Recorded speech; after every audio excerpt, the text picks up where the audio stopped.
wabarakatuh. Guru penggerak yang saya hormati, saya merasa bangga karena di Kecamatan Sukabumi ini sudah banyak calon guru penggerak, dan mudah-mudahan dengan banyaknya guru penggerak ini semakin gairah karya nyata yang akan dicapai oleh guru. Pada dasarnya guru penggerak, guru yang kreatif, inovatif, dan hebat. Saya mohon pada para guru, berilah tauladan yang terbaik. Kita kembali pada marwah bahwa guru itu digugu dan ditiru oleh murid, oleh lingkungan sekitar, dan di masyarakat pada umum. Oleh karena itu, dengan CGP ini, silakan Bapak dan Ibu guru untuk melakukan hal-hal yang inovatif, kreatif, bagaimana cara mengajar yang terbaik, bagaimana cara bertingkah laku yang terbaik, umumnya sebagai guru yang dicita-citakan oleh kita semua menjadi guru-guru yang hebat. Itu saja. Wassalamualaikum warahmatullahi wabarakatuh. Assalamualaikum warahmatullahi wabarakatuh. Alhamdulillahirabbil alamin. Puji syukur atas kehadiran Allah Robi yang telah memberikan kita kesehatan sehingga ibu bapak guru bisa hadir di acara diseminasi kali ini. Acara kali ini kita pembukaan dengan diawali dengan basmalah. Marilah kita bersama-sama mengucapkan basmalah. Bismillahirrahmanirrahim. Acara yang kedua yaitu sambutan-sambutan. Yang ketiga, acara diseminasi oleh CGP, Pak Nurul dan Ibu Siti Komaria. Selanjutnya acara penutup. Ke acara yang kedua, sambutan oleh Ibu Kepala Sekolah, kami persilakan. Assalamualaikum warahmatullahi wabarakatuh. Terima kasih kepada CGP yang telah memberikan waktunya kepada saya sebagai Kepala UPTD SDN 2 Cadang Pinggan, yang pada hari ini, hari yang berbahagia, kita berkumpul untuk mendukung, mensupport CGP dalam aksi nyata dalam kegiatan diseminasi ini. Untuk itu, terima kasih kepada Ibu Bapak yang telah menyampaikan pertemuan kali ini. Semoga CGP kita atas nama Ibu Siti Komaria dan Pak Nurul Khayan diberi kelancaran, diberi kemudahan untuk berjalan selanjutnya, dan semoga dengan adanya CGP UPTD SDN 2 bertambah maju untuk lebih berkreativitas ke depannya. Hanya itu support dari saya untuk CGP Pak Nurul Khayan dan Siti Komaria. Semoga berhasil. Tetap semangat. Assalamualaikum warahmatullahi wabarakatuh. Terima kasih Ibu atas sambutannya.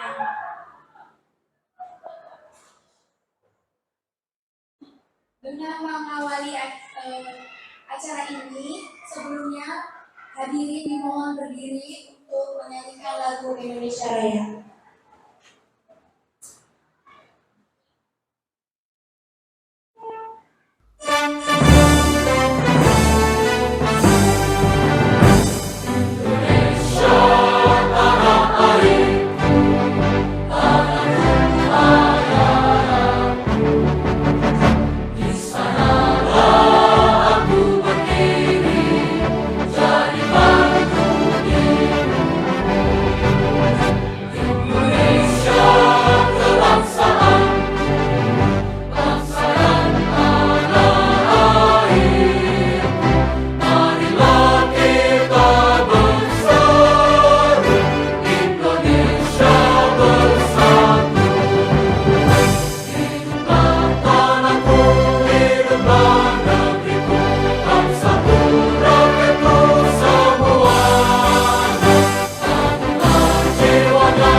Cik, lo. Ya, saya awali. Assalamualaikum warahmatullahi wabarakatuh. Waalaikumsalam warahmatullahi wabarakatuh. Ya, kali ini saya akan membahas masalah budaya positif. Ya, budaya positif ini yang disusun oleh saya sendiri, Guru Kayan dari CGP Angkatan 7 yang modul 1.4.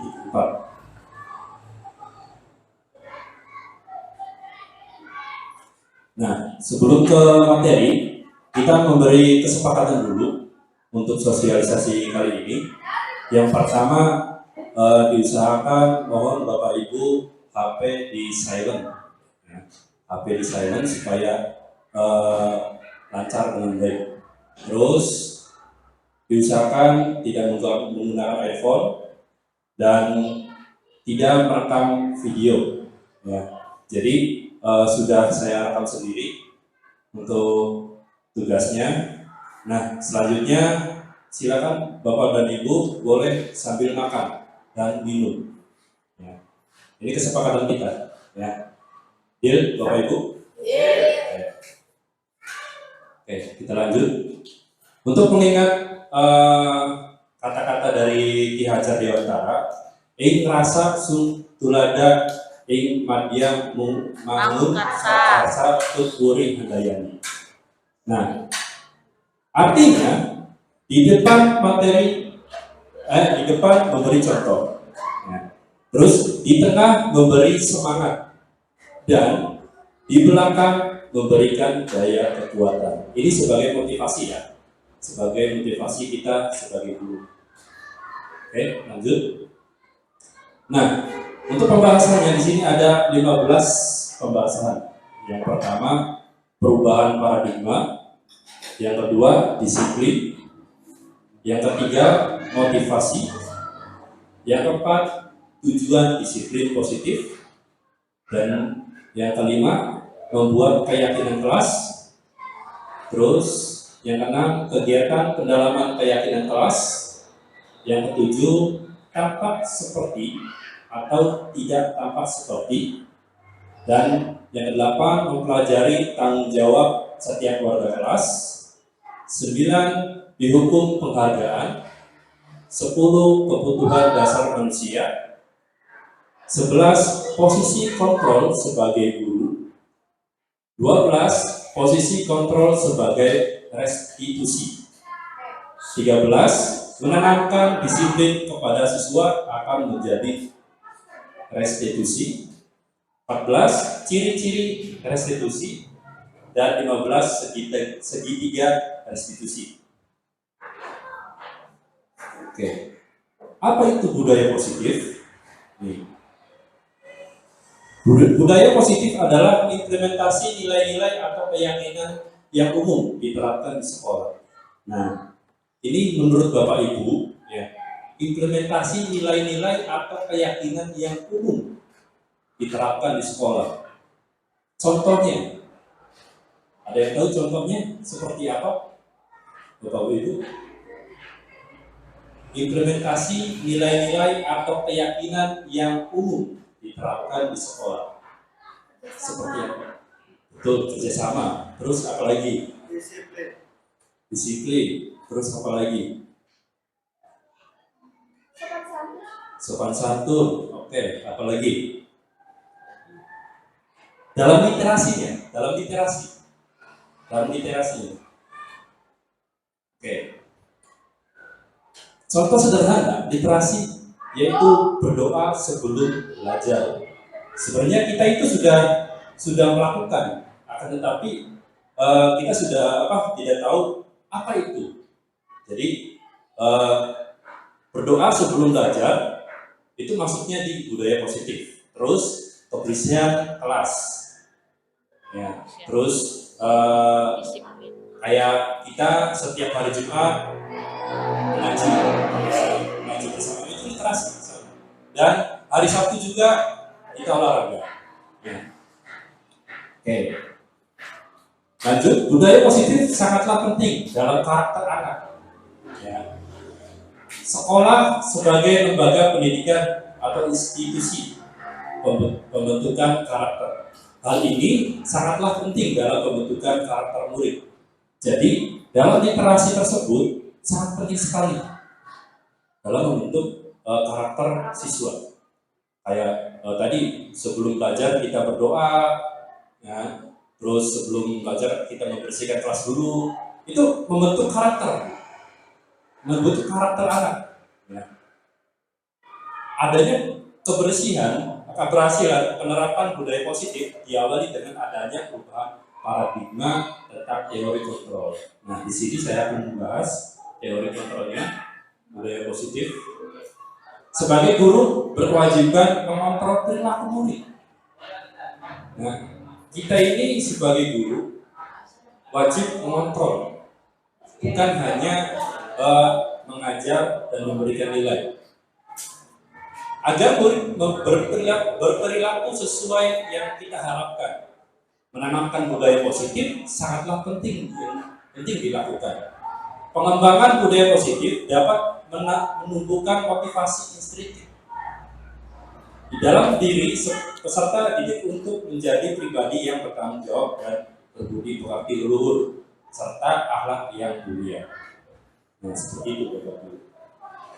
Nah, di sini membangun budaya positif. Dalam membangun budaya positif, sekolah dapat menyediakan lingkungan yang positif, aman, dan nyaman agar siswa mampu berpikir, bertindak menciptakan siswa merdeka, mandiri, bertanggung jawab, serta mampu mewujudkan siswa yang memiliki karakter yang kuat.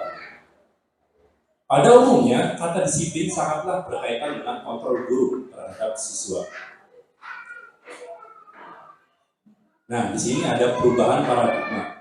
Menurut Dr. William Glasser, dalam kontrol teori terdapat beberapa miskonsepsi tentang kontrol, yaitu guru mengontrol siswa, semua perilaku mempunyai tujuan, bahkan untuk perilaku yang tidak disukai.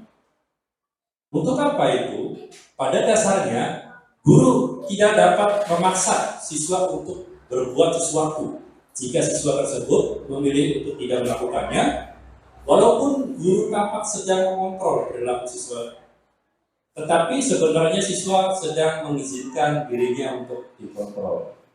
Hal ini karena kontrol guru menjadi kebutuhan dasar yang disiplin siswa. Ada gambaran nggak Bapak Ibu? Di sini ada gambaran nggak? Di sini guru menjadi suatu mengontrol siswa ya. Ada gambaran nggak? Bagaimana mengontrol siswa itu? Ada, oke. Kalau ada kita samakan pemikirannya. Nah, ini contoh, setiap siswa pasti mempunyai tujuan apa yang mereka lakukan. Walaupun siswa itu egois, nakal, dan lain-lain. Jadi siswa itu, semua siswa yang di sini berbeda-beda sifatnya. Justru kita sebagai guru, kita paham jikalau suatu saat ada permasalahan kita bisa pahami terlebih dahulu dan memberikan solusi yang baik dan berkeadilan sesuai siswa serta membangun siswa supaya membangun lebih luas dan berpikir sukses. Jadi kita itu sebagai guru ya, harus mengetahui siswa A sifatnya seperti apa, siswa B sifatnya seperti apa. Jadi kita harus tahu itu yang namanya mengontrol siswa. Ya, justru nanti siswa itu akan berpikir lebih luas dan berpikir sukses. Misalkan contoh, siswa itu nakal. Nah, kenakalan ini siswa itu kenapa? Apakah ada ada sesuatu di sekolah atau ada permasalahan di rumah? Kita itu harus tahu. Ya. Jadi harus mencatat perilaku siswa seperti apa, ya itu. Nah, perubahan paradigma yang selanjutnya. Semua pengetahuan positif, efektif dan bermanfaat penguatan positif merupakan bentuk-bentuk kontrol untuk mempengaruhi siswa agar mengulangi suatu perilaku tertentu. Usaha untuk mengontrol siswa tersebut dalam jangka waktu tertentu. Kemungkinan siswa tersebut akan menyadarinya dan mencoba untuk menolak wujudan guru, atau mungkin akan menjadi tergantung pada pendapat guru untuk berusaha. Ada gambaran Bapak Ibu untuk perubahan paradigma ini? Ada ya? Oke, kita samakan.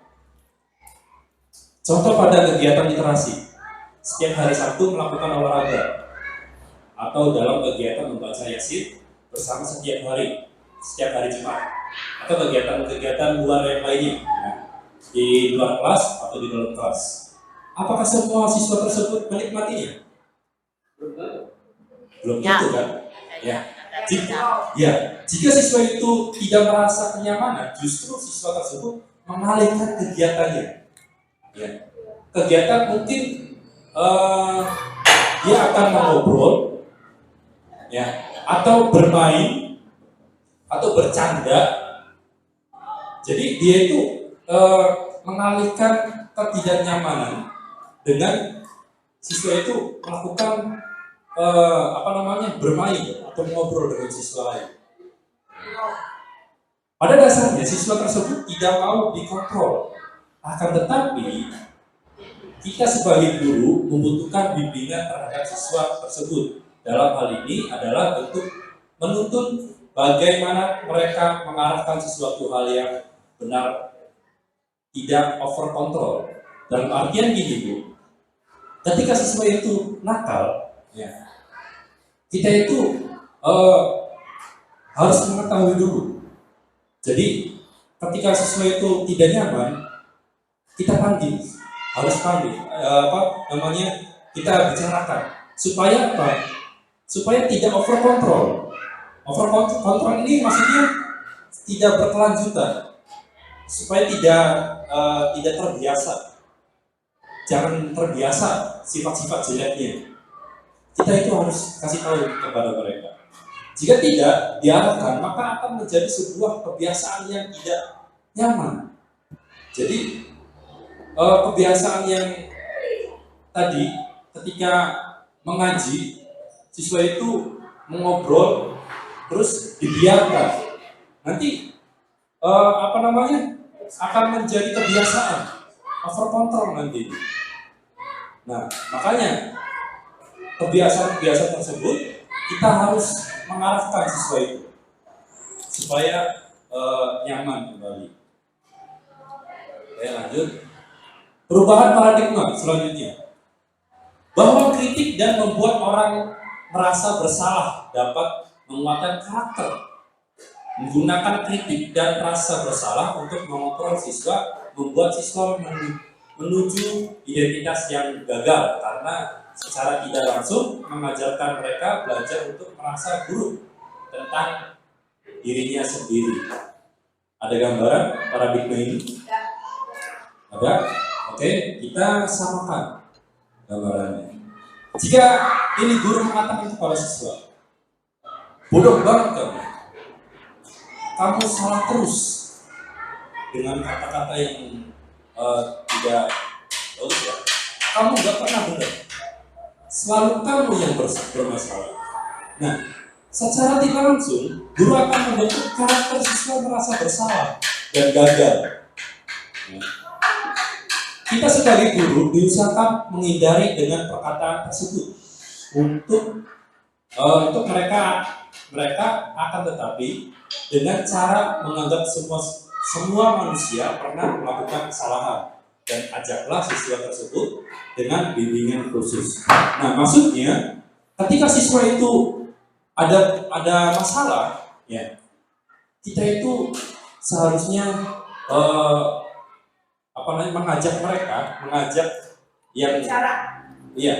mengajak berbicara supaya dia itu berpikir apa kesalahannya.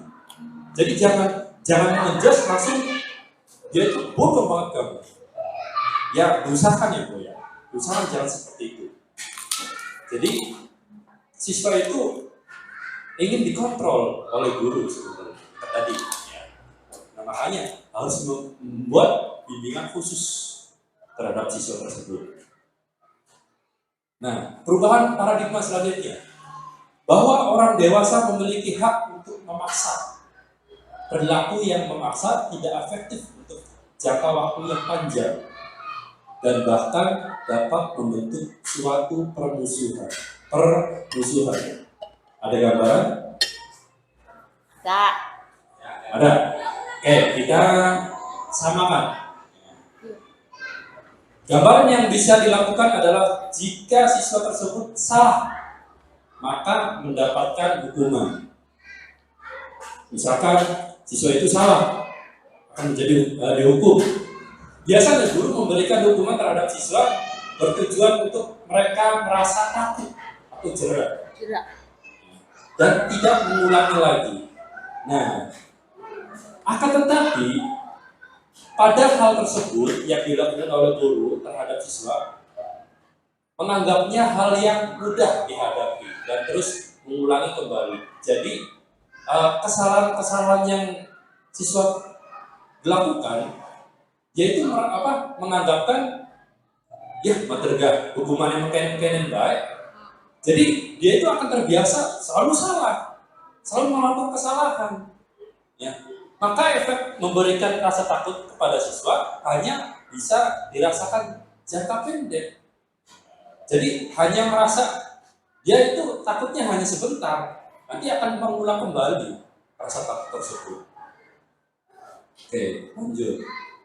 Nah, di sini ada menurut Stephen R. Covey pada tahun 1991 mengatakan bahwa jika ingin membuat kemajuan perlahan, ubahlah sikap atau perilaku Anda, berarti diri kita sendiri. Tetapi jika ingin memperbaiki cara-cara utama kita, maka kita perlu mengubah kerangka acuan kita. Kerangkanya. Ubahlah cara Anda melihat dunia. Ubahlah cara Anda berpikir tentang manusia.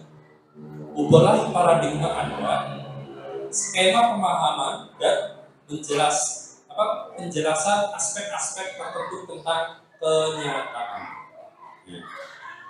Oke, di sini ada stimulus respon lawan teori kontrol. Nah, kita bandingkan ya.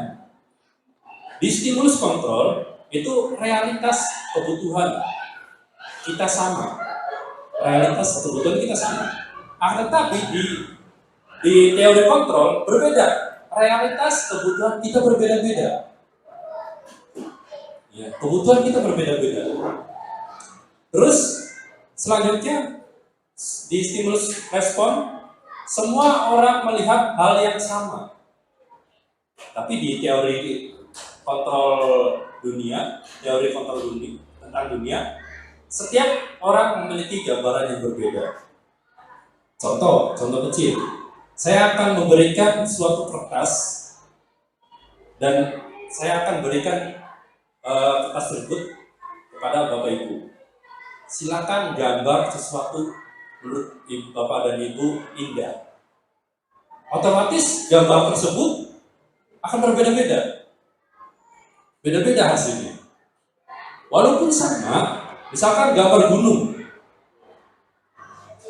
Gambar gunung tersebut akan berbeda-beda. Ada yang hanya satu, atau dua, atau bisa jadi tiga, dan di tengahnya ada jalan yang berbeda-beda. Itu contohnya. Nah, selanjutnya kita mencoba mengubah orang agar berpandangan sama dengan kita. Itu stimulus responnya. Nah, menurut teori kontrol tentang dunia, kita berusaha memahami pandangan orang lain tentang dunia. Terus perilaku buruk dilihat sebagai suatu kesalahan, tapi di kontrol tentang teori kontrol, semua perilaku memiliki tujuan. Jadi tadi, ya Bapak Ibu, ketika siswa itu perilakunya nakal, Dia itu mempunyai tujuan sendiri.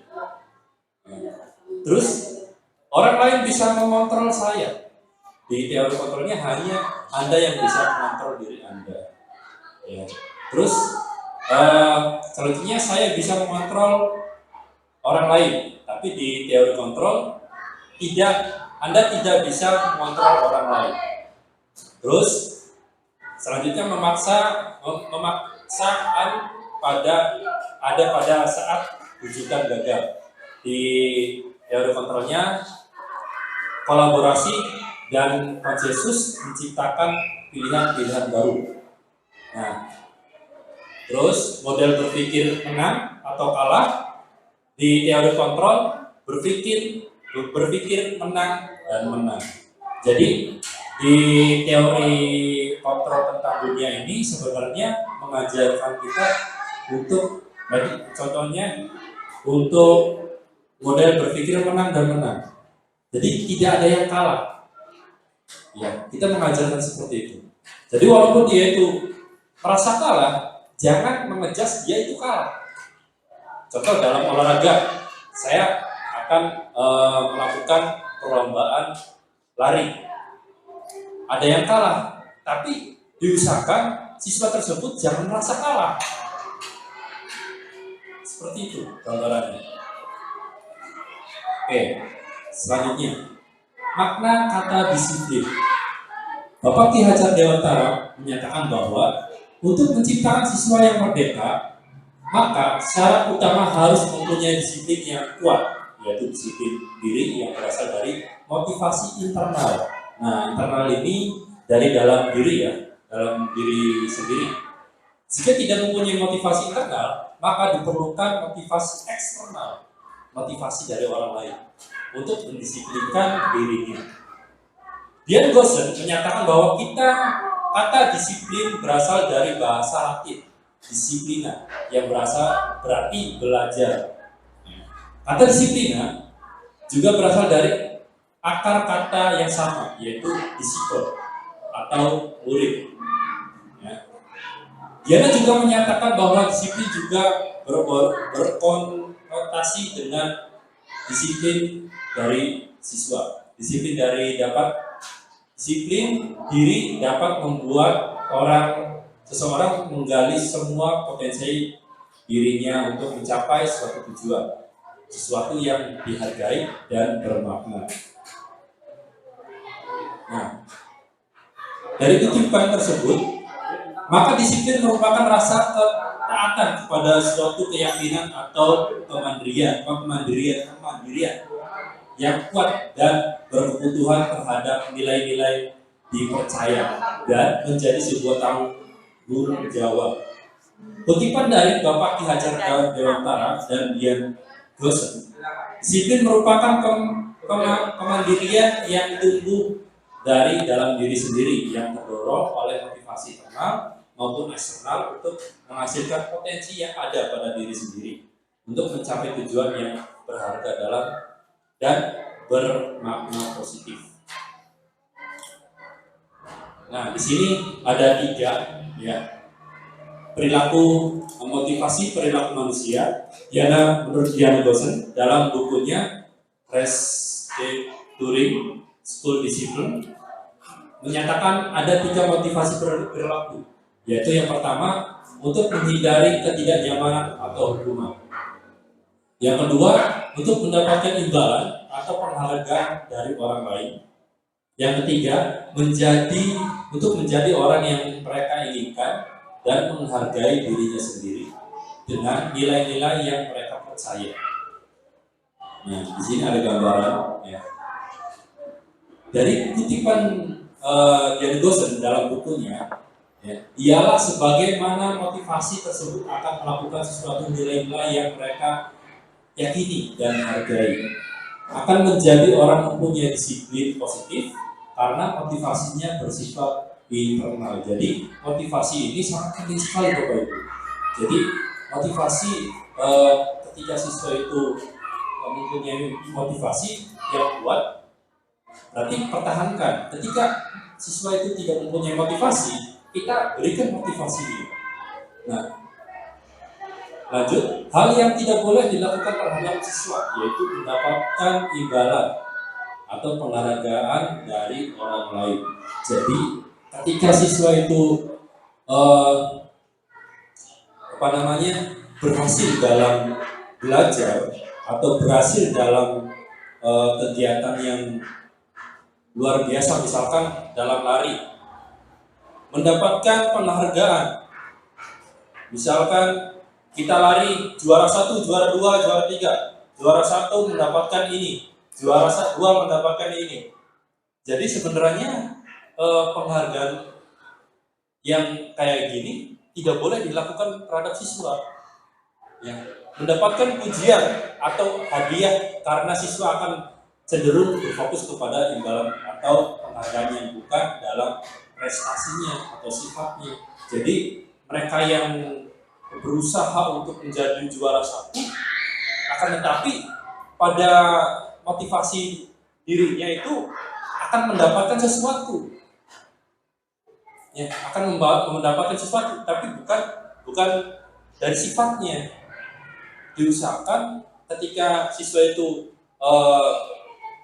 berhasil, ya, sekiranya hanya bersifat cenderung memberikan motivasi lagi supaya dia itu kuat motivasinya. Ya. Jadi diusahakan ketika siswa itu berhasil dalam olahraga, misalkan, ya jangan memberikan hadiah karena dia akan ketergantungan, ya, dalam kegiatan tersebut. Oke, tujuan disiplin positif yaitu untuk menjadi orang yang mereka inginkan dan menghargai diri sendiri dengan nilai-nilai yang mereka percaya. Budaya positif atau budaya disiplin positif di sekolah merupakan nilai-nilai, keyakinan-keyakinan dan kebiasaan-kebiasaan di sekolah yang berpihak pada murid. Hal ini bertujuan untuk membuat murid menjadi pribadi yang kritis, penuh hormat dan bertanggung jawab, serta diskusi keyakinan kelas dengan warga kelas. Siswa menuliskan keyakinan kelas yang telah disepakati. Dan kita akan membahas keyakinan kelas, ya. Nah, di sini membahas keyakinan kelas. Keyakinan kelas itu apa sih?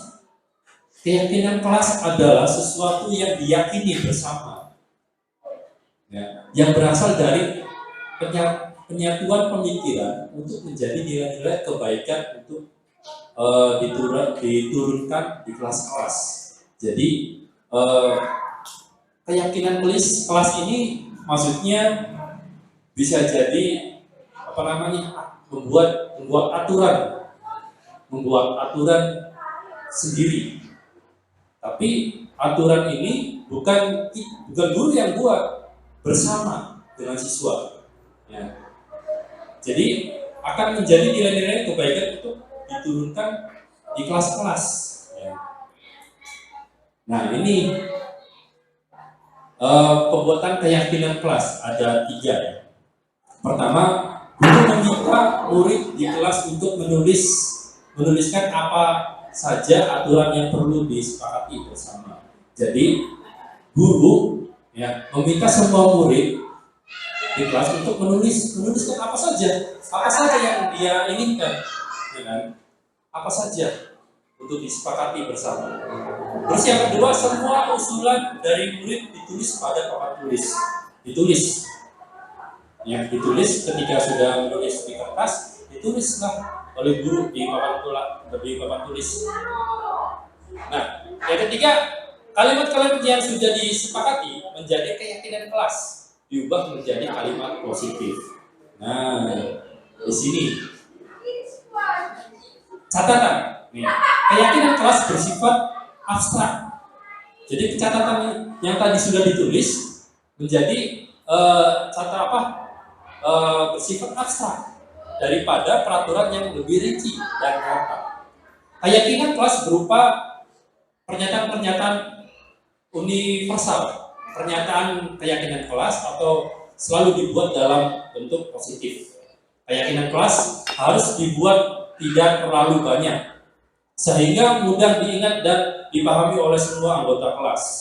Jadi pembuatan keyakinan kelas itu nanti jangan terlalu banyak, cukup 3 atau 7 kata saja.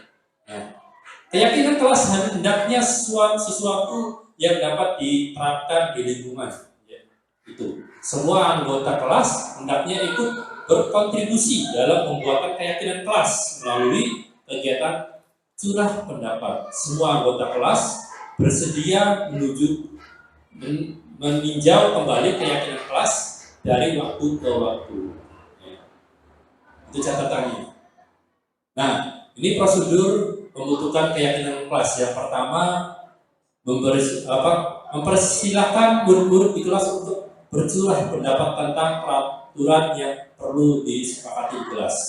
Ya. Terus yang kedua, mencatat semua masukan-masukan para murid di papan tulis atau di kertas besar, ya, di mana semua anggota kelas bisa melihat hasil curahan pendapat. Jadi ketika Bapak Ibu sudah ditulis ke papan tulis atau di kertas, diusahakan nanti hasil tersebut ditempelkan, ya, supaya siswa itu sering lihat.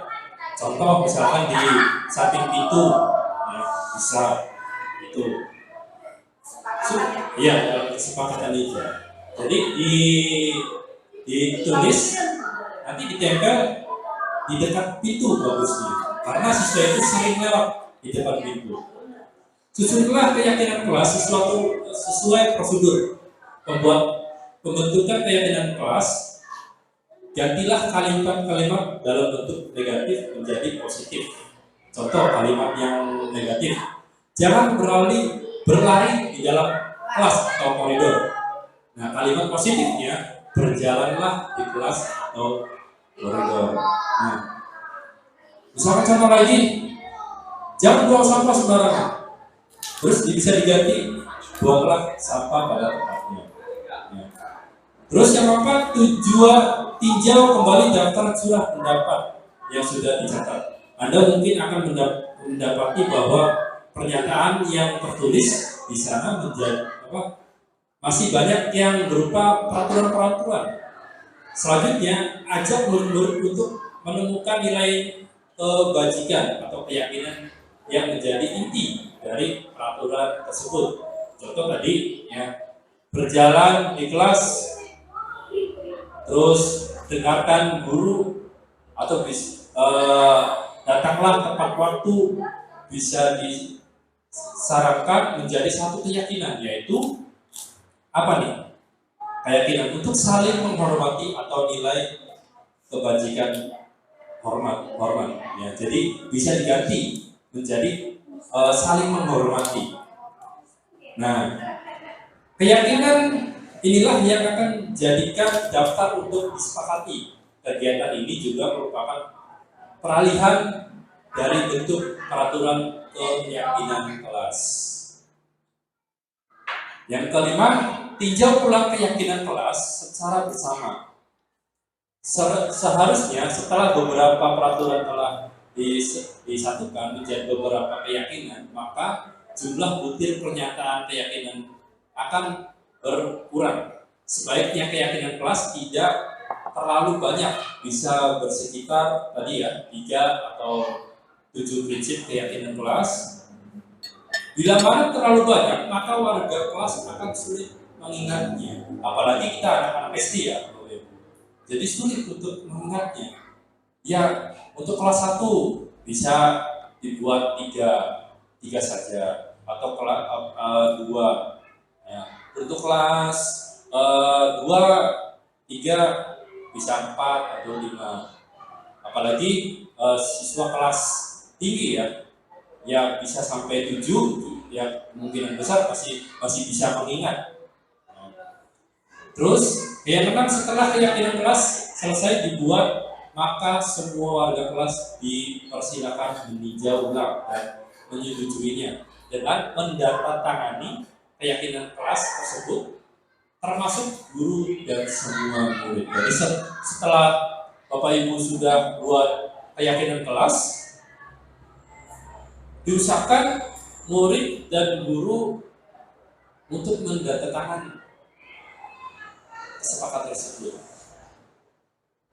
Nah, setelah mendatangkan terus keyakinan kelas selanjutnya bisa diletakkan di dinding kelas, di tempat yang mudah dilihat semua warga kelas, atau di mading atau di mana ya, bisa seperti itu.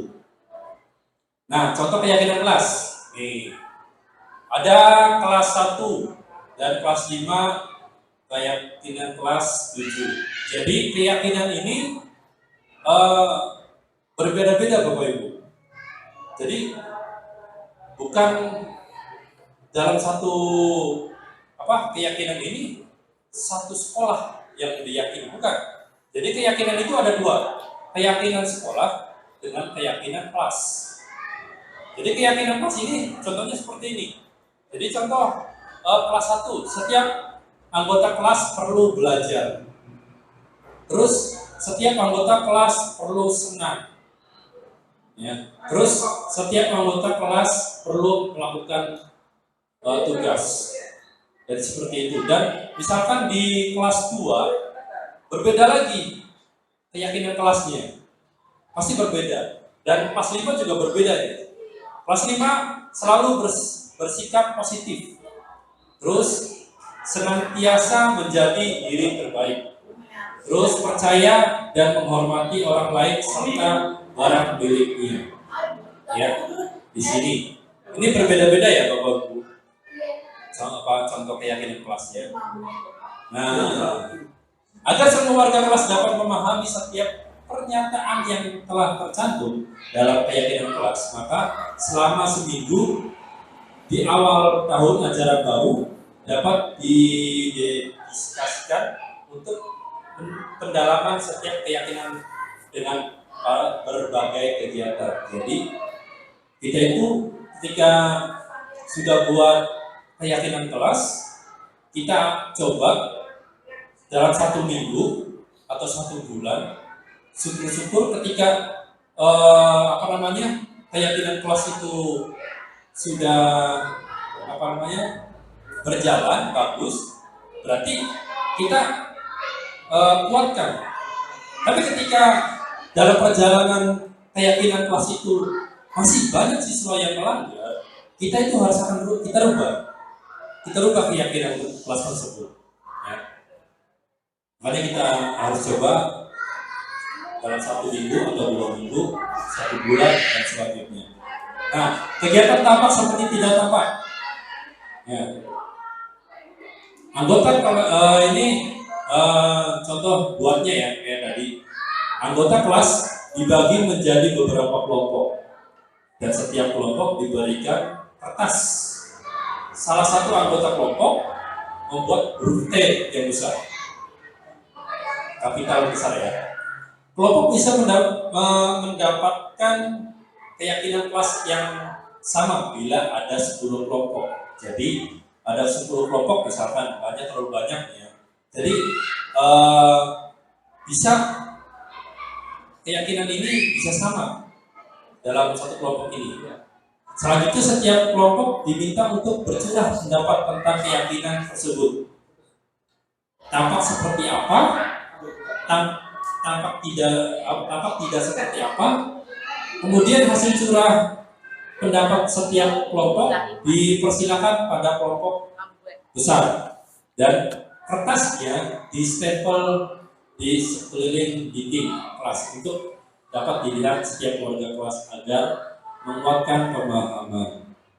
Ya, jadi nanti siswa itu diberikan tugas. Ya. Setiap kelompok nanti tampak seperti apa dan tampak tidak seperti apa. Ya, situ dibuat. Ya. Nah, contoh dalam hormat ya, tampak seperti dan tidak tampak seperti. Ini contohnya. Datang tepat waktu. Ini tampak seperti. Terus tidak tampak seperti, sering hadir terlambat. Dan selanjutnya menyapa teman dan guru setiap hari. Tidak tampak sepertinya tidak acuh kepada teman dan guru-guru dan lain-lain ya. Nah, dalam bekerja tampak seperti, tidak tampak seperti. Nah, tidak tampak seperti tekun belajar dan menyimak guru. Jadi tidak tampak sepertinya tidak mendengarkan guru dan acuh tak acuh. Terus menyerahkan tugas tepat waktu. Tidak tampaknya tugas tidak diberikan. Terus tampak seperti memberikan hasil terbaik. Nah, tidak tampaknya asal-asalan mengerjakan tugas. Jadi ketika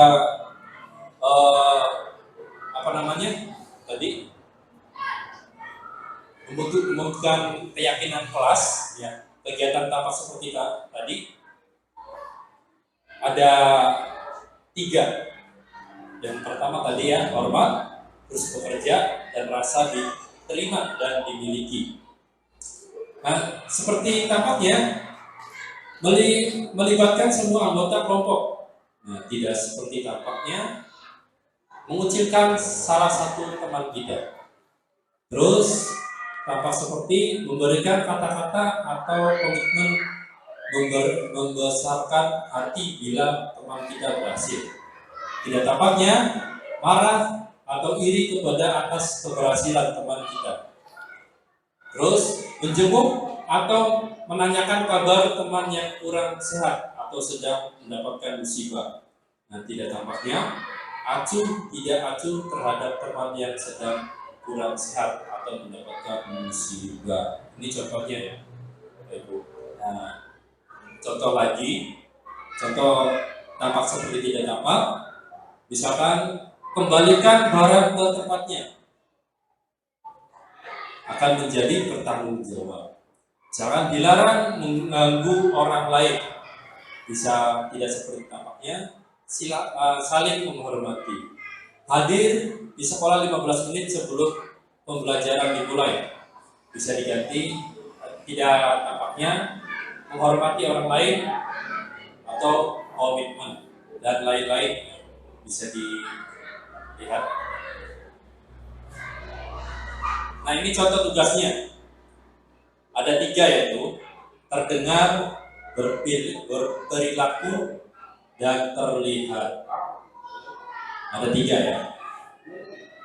Misalkan contoh anggota kelas melakukan, mari saya bantu. Nah, perilakunya saling tolong menolong. Nah, terlihatnya berarti kekeluargaan.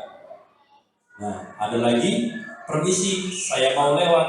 Nah, berperilakunya berarti saling menghormati. Terlihatnya berarti sopan dan rukun. Terus terdengar lagi, ayo kita sama-sama belajar. Nah, berarti berperilakunya belajar bersama. Nah, terlihatnya semangat dan aktif belajar. Jadi itu anggota kelas akan melakukan kegiatan tersebut. Jadi tadi ya, ayo kita bermain.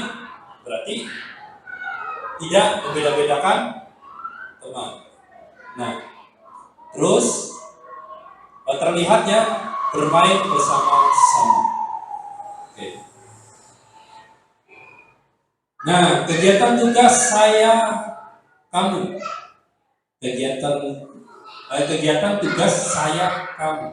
Berarti tugas guru dan tugas murid. Nah, di sini ada 2 ya. Tugas guru mengajar. Berarti tugas muridnya belajar. Nah, tugas gurunya mendidik. Berarti tugas muridnya mencoba ya. Terus guru tugasnya menjawab pertanyaan. Berarti tugas muridnya menghasilkan yang terbaik dari diri. Bisa dibaca ya. Nah, di dalam kegiatan ini nanti saya bisa share ke Bapak Ibu supaya Bapak Ibu paham. Nah, permasalahannya dalam menjalankan peraturan ataupun keyakinan kelas, bila mana ada sesuatu pelanggaran, tentunya sesuatu harus terjadi.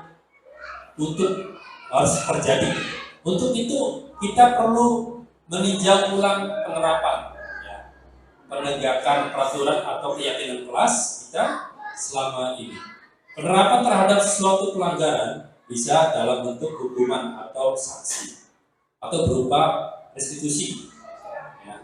Namun sebelum kita melangkah kepada penerapan restitusi, kita perlu bertanya, adakah perbedaan antara hukuman dan sanksi? Nih, perbedaannya hukuman dan sanksi. Bila sama, di mana prosesnya? Bila berbeda, bagaimana perbedaannya? Coba Bapak dan Ibu bisa menjawab perbedaan hukuman dan sanksi. Pak Wareno, ada yang tahu perbedaan hukuman dan sanksi? Bisa jawab? Kalau menurut saya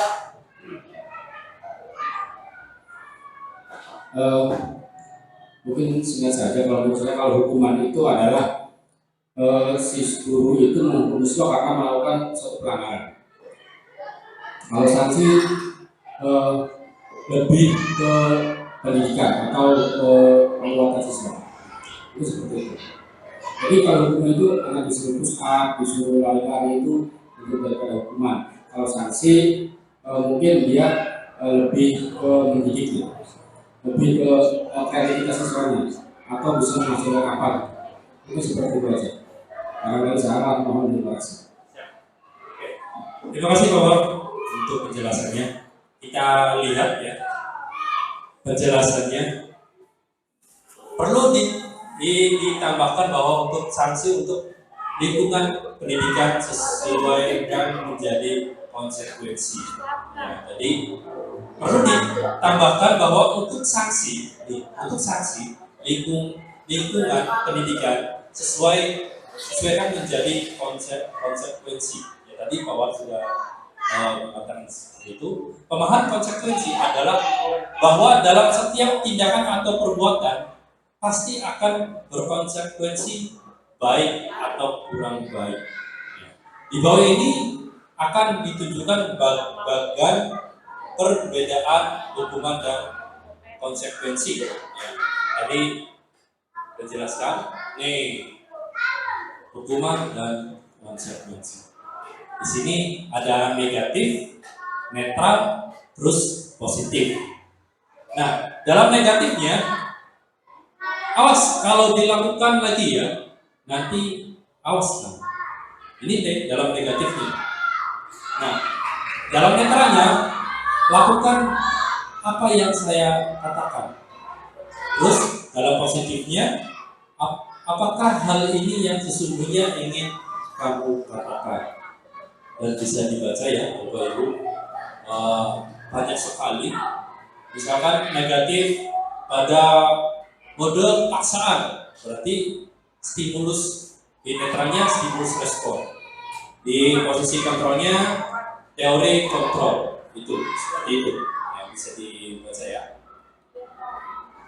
Nah, berdasarkan bagian di atas, maka kita bisa menyimpulkan bahwa hukuman bersifat tidak terencana atau tiba-tiba. Berarti hukuman ini, kayak tadi bahwa sudah bilang, hukuman itu kamu hukum push up, ya, kamu dihukum berlari.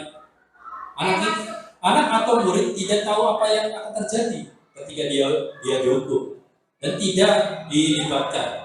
Hukuman bersifat satu arah dari pihak guru yang memberikan, dan murid hanya menerima suatu hukuman tanpa suatu diskusi atau pengarahan dari pihak guru. Jadi dia itu hanya menerima hukuman. Jadi diusahakan setelah siswa itu salah, jangan memberikan hukuman terlebih dahulu. Kita berikan pengarahan dari gurunya. Kenapa ini bisa salah? Ya.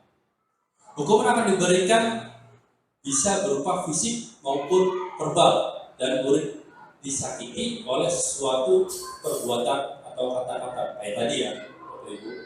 Nah, sementara di sini dengan bentuk sanksi atau konsekuensi sudah terpercaya atau terencana atau sudah disepakati tadi, sudah dibahas dan disetujui oleh murid-murid dan guru.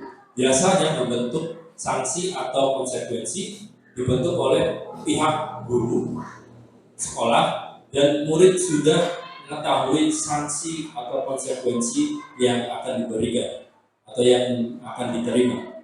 Pada sanksi atau konsekuensi, murid tetap dibuat tidak nyaman untuk jangka waktu pendek. Ya, konsekuensi atau sanksi bisa diberikan berdasarkan suatu pengukuran, misalnya setelah 3 kali ditegur ya, di kelas oleh guru karena tugasnya belum selesai atau mengobrol saja, maka murid akan kehilangan waktu bermain dan harus menyelesaikan tugas karena ketinggalannya. Peraturan ini sudah diketahui oleh murid dan diketahui sebelumnya. Guru senantiasa perlu memonitoring murid. Jadi saya sudah bilang bahwa keyakinan kelas harus dibuat dan ditandatangani oleh guru dan siswa. Seperti itu. Nah, di sini dalam penerapan keyakinan kelas, jika terjadi pelanggaran atau pelanggaran, tentu akan ada sanksi atau hukuman atau restitusi. Hukuman merupakan identitas gagal dan disiplin merupakan identitas berhasil. Di sini ada motivasi eksternal, motivasi intrinsik. Kalau di motivasi eksternal itu ada 2 poin, perilaku kontrol negatif dan perilaku kontrol positif. Ya, kalau di motivasi intrinsiknya ada 1, kontrol diri. Nah, di identitas gagal tadi ada dua poin, penghukuman dan membuat orang merasa bersalah. Nah, di sini ada guru berbuat, guru berkata, dan hasilnya seperti ini. Misalkan menjadi penghukum, guru itu menjadi penghukum, menghardik, menunjuk, menyakiti, menyindir. Nah, guru berkata seperti ini, kalau kamu tidak melakukannya, saya akan seperti itu. Hasilnya berontak, mendendam penyalahan orang lain. Hasilnya seperti itu. Nah, terus kalau misalkan guru menjadi membuat orang merasa bersalah, guru berbuat seperti ini, berceramah, menunjuk kekecewaan, mendendam. Nah, guru berkata, kamu sudah mengecewakan ibu atau bapak. Nah, hasilnya menyembunyikan, menyangkal, dan berbohong. Nah, kalau kita menjadi perilaku kontrol positif, menjadi teman atau pemantau, itu berbeda ya. Kita coba menjadi teman dulu. Kalau menjadi teman, guru membuatkan alasan untuk murid-muridnya. Nah, guru berkata seperti ini, lakukan untuk bapak. Ya sudah, nanti bapak bantu bereskan. Nah, nanti hasilnya murid itu akan ketergantungan. Ya, kalau menjadi teman. Kalau misalkan kita menjadi pemantau, guru berbuatnya seperti ini, menghitung dan mengukur.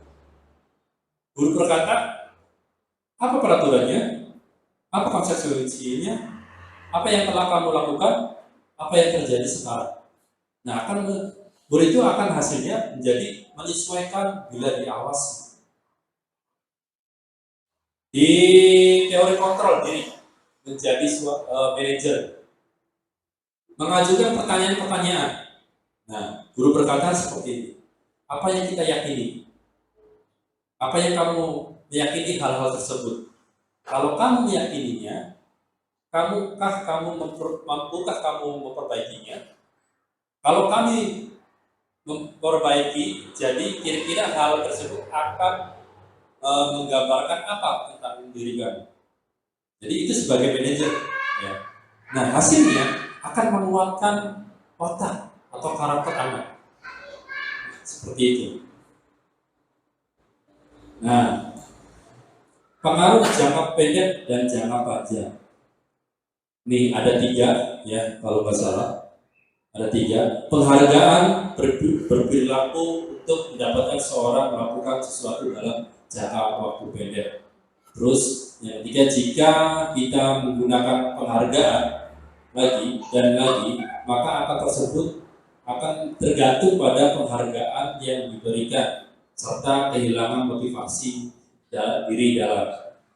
Terus yang ketiga, jika mendapatkan penghargaan untuk melakukan sesuatu yang baik, maka selain kita senantiasa berharap mendapatkan penghargaan tersebut, ya melanjutkan lagi, kita pun menjadi tidak menyadari tindakan baik yang kita lakukan. Nah, kesimpulannya, penghargaan diberikan untuk membuat seorang melakukan sesuatu dalam jangka waktu pendek.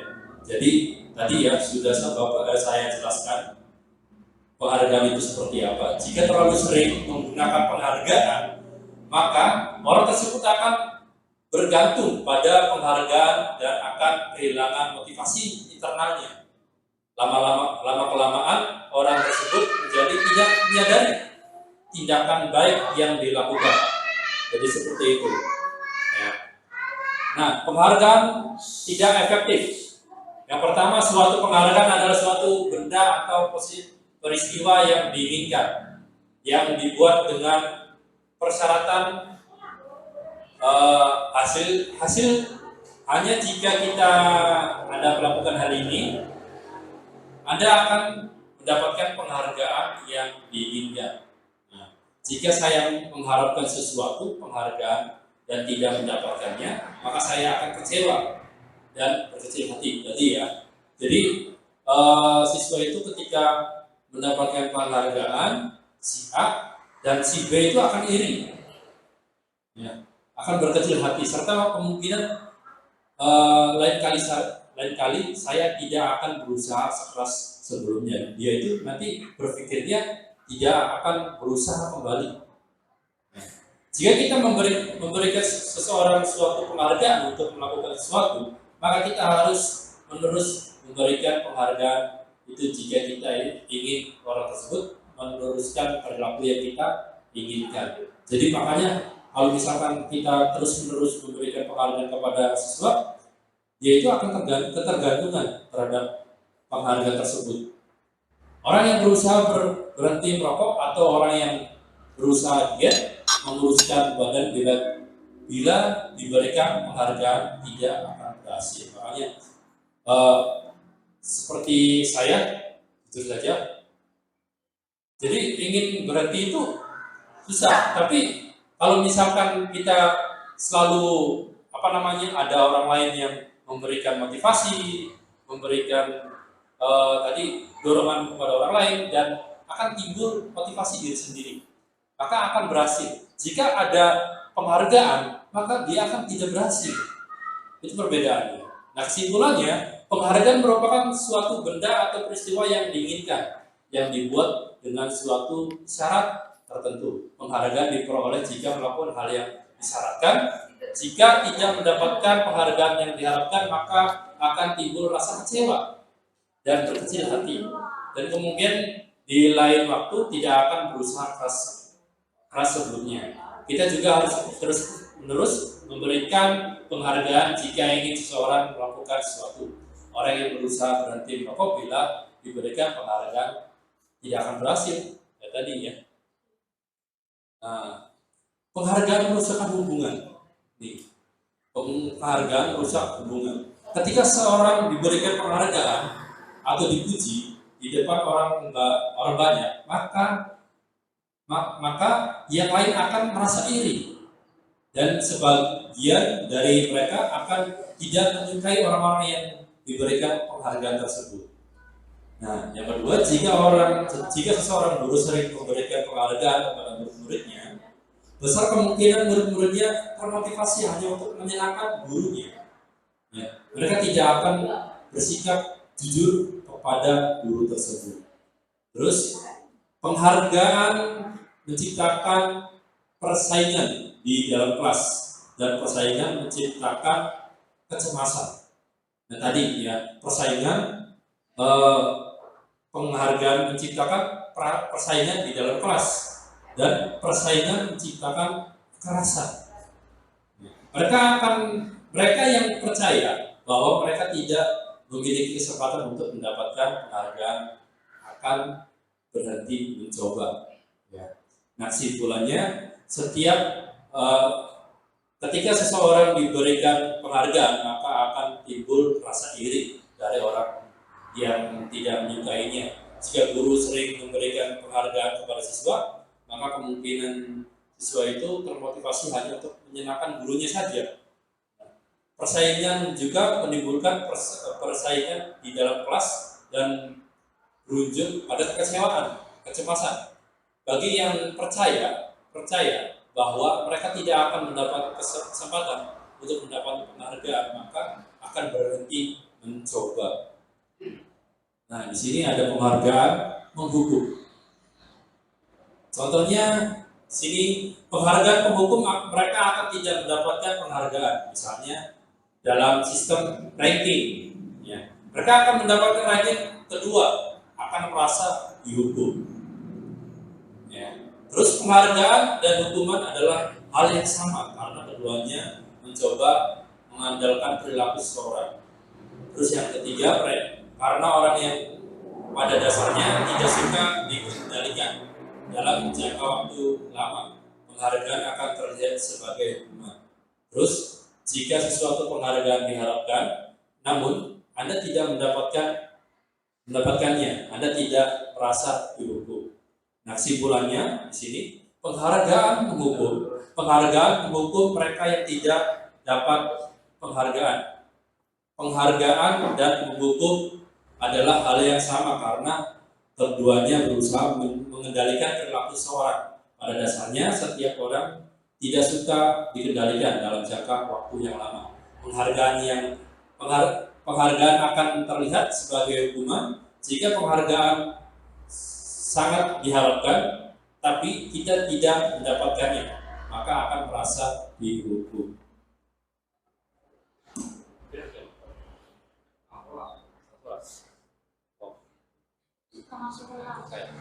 Oke, lanjut ya. Nah, hukum bersifat tiba-tiba atau tidak terencana. Siswa tidak tahu apa yang akan terjadi dan tidak dilibatkan. Di samping itu, hukuman hanya bersifat satu arah tadi ya. Satu arah dari guru yang memberikan, dan siswa hanya menerima hukuman tersebut tanpa suatu diskusi atau arahan dari guru, baik sebelum atau sesudahnya. Hukuman berupa fisik maupun verbal akan membuat siswa tersakiti. Sedangkan disiplin dalam berbentuk sanksi atau konsekuensi sudah terencana atau sudah dibahas dan disepakati sebelumnya oleh guru dan siswa. Sanksi dibuat oleh guru atau sekolah, dan siswa sudah mengetahui sanksi konsekuensi yang akan diterima. Tetapi sanksi tetap membuat siswa merasa tidak nyaman dalam jangka waktu pendek. Nah, di sini ada kebutuhan dasar hidup, yaitu yang pertama bertahan hidup, terus cinta kasih atau diterima, kesenangan, kebebasan, dan penguasaan. Misal contoh dalam bertahan hidup yaitu keselamatan, ya, terus keamanan, kesehatan, memiliki keturunan. Nah, cinta kasih atau diterima, keintiman atau keanggotaan, keterhubungan, hubungan. Nah, kesenangan, ada hiburan, kegembiraan, tawa, belajar. Nah, kebebasan, ada kemerdekaan, mobilitas, pilihan, dan kreativitas. Dan penguasaan, ada kontrol, prestasi, kompetensi, dan pengaruh. Nah, semua perilaku memiliki tujuan memenuhi kebutuhan dasar manusia, kayak tadi, ya. Nah, di sini ada 5 posisi kontrol guru. Ada penghukum, pembuat, rasa bersalah, teman, pemantau, dan manajer. Ini contoh posisi kontrol penghukum. Penjelasannya, guru percaya bahwa cara dia yang terbaik. Guru menggunakan hukum fisik maupun verbal seperti ini. Kamu salah terus, tadi ya. Selalu pasti kamu yang terakhir. Patuhi aturannya, ya. Awas kalau salah. Ini penjelasan menjadi seorang penghukum.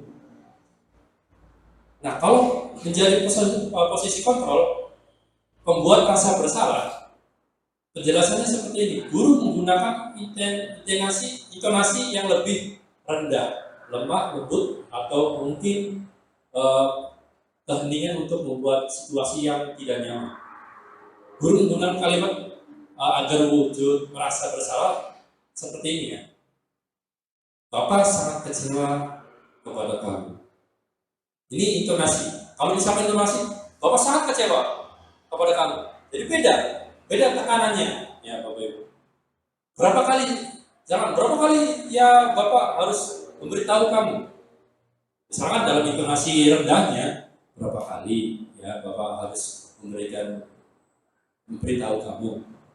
Jadi berbeda tekanannya, ya. Ini penjelasan kalau misalkan menjadi pembuat rasa bersalah. Ini perbedaannya. Nah, posisi kontrol menjadi teman. Nah, penjelasannya, guru menggunakan kalimat persuasif dan intonasi nada sesuai ramah untuk mengontrol murid. Guru menggunakan humor dan mempunyai hubungan baik dengan murid. Menggunakan kalimat yang positif dan jenaka seperti ayo berjalanlah demi Bapak. Ya sudah, kali ini tidak apa-apa. Ya, Ibu maafkan atau Bapak maafkan dan membantu membereskannya. Seperti itu.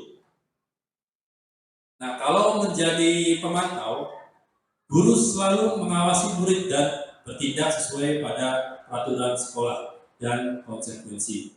Menggunakan data, catatan, dan perhitungan yang digunakan sebagai bukti atas perilaku seseorang, mengingatkan konsekuensi saat terjadi pelanggaran seperti ini. Peraturannya apa? Apa yang telah kamu lakukan? Nah, konsekuensi ini apa? Nah, seperti itu kalau menjadi pemantau. Kalau menjadi manajer, guru mendukung murid untuk menemukan solusi atas permasalahannya sendiri.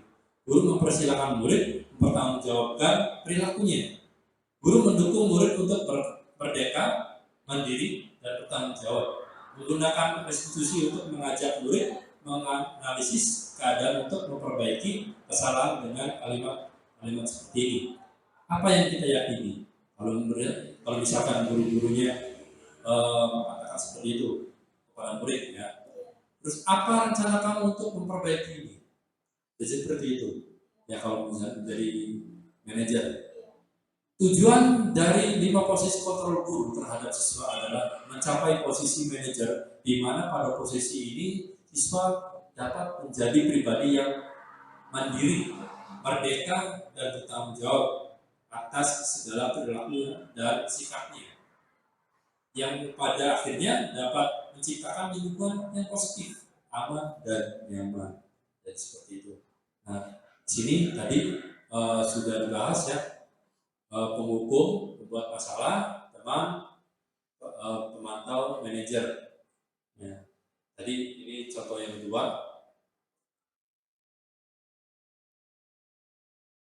Nah, kita akan bahas restitusi menurut para ahli. Restitusi sebagai sebuah cara menanamkan disiplin positif pada siswa. Restitusi adalah proses menciptakan kondisi bagi murid untuk memperbaiki kesalahan mereka, sehingga mereka bisa kembali pada kelompok mereka dengan karakter yang lebih kuat. Gassen 2004 menurut Gassen, restitusi merupakan proses menciptakan posisi bagi siswa untuk memperbaiki kesalahan mereka, sehingga mereka bisa kembali pada kelompoknya dengan karakter yang lebih kuat.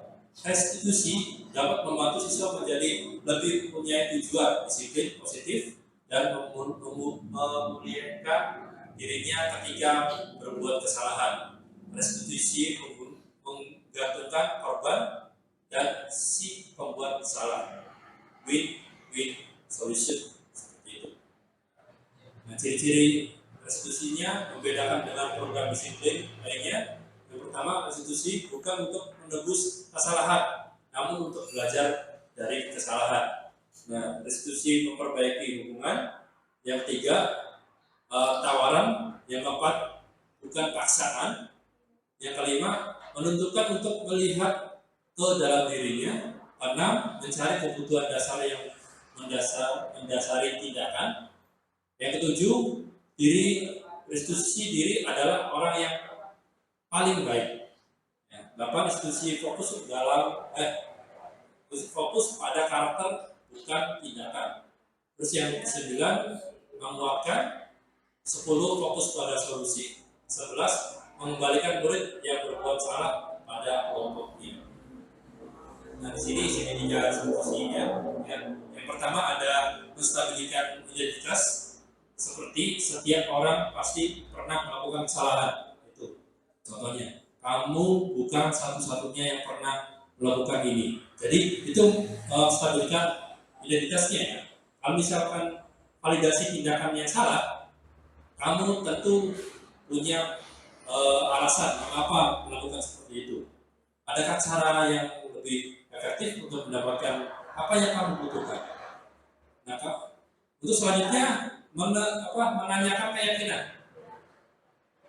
Keyakinan kelas apa yang kita telah disepakati? Terus kamu ingin menjadi seperti apa? Itu segitiga restitusi ya. Nah, stabilkan identitas. Pada bagian dasar segitiga merupakan langkah pertama solusi, yaitu menstabiliskan identitas. Bagian ini bertujuan untuk merubah orang yang merasa gagal karena membuat salah menjadi orang yang sukses. Ketika harus mampu meyakinkan mereka, misalkan dengan berkata, saya pernah melakukan hal yang sama dengan kamu.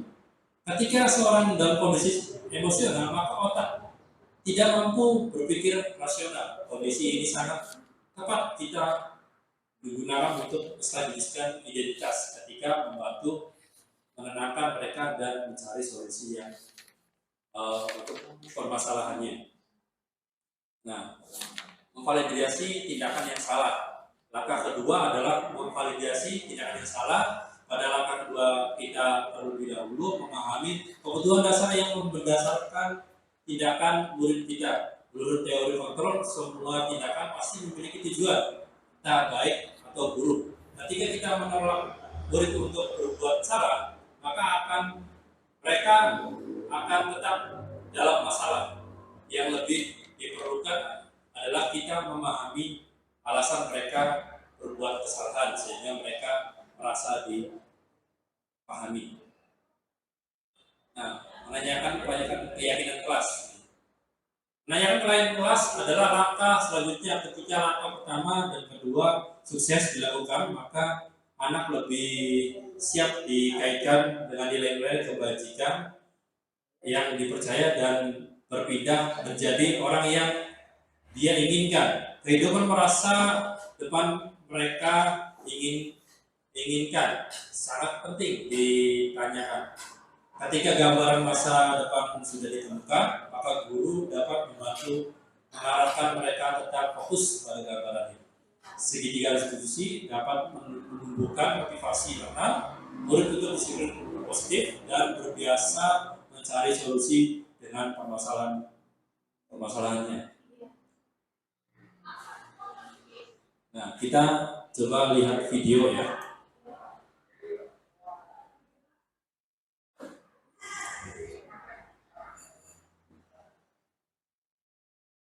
Ini kasus pertama, ada Alif Pinggano. Dia melakukan kesalahan.